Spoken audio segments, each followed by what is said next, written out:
Hello. In this quick tutorial, I'm going to show you what you can do to resolve most of the issues that you are experiencing with your MacBook.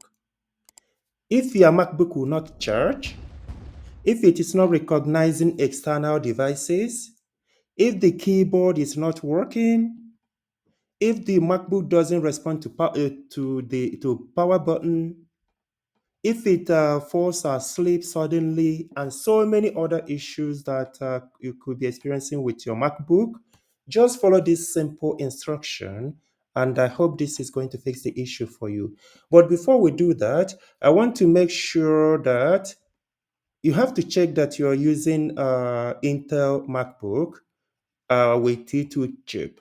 This is very important.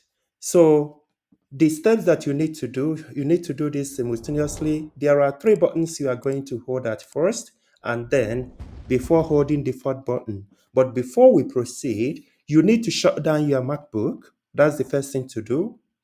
The second thing to do is to hold the control, the option, and the shift button. These three buttons, just hold them simultaneously.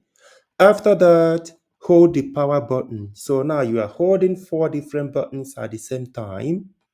Now that you are holding the power button, including the previous three buttons, just wait for a couple of seconds, wait for about 7 seconds, and then release the buttons.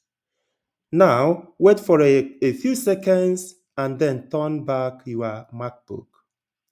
With these very simple steps, I hope your issue is going to be resolved. So I would like you to post in the comment section if this solved your issue or not. I hope this video has been helpful. Thank you for watching, and can I ask you to subscribe, to like, and to share. Thank you.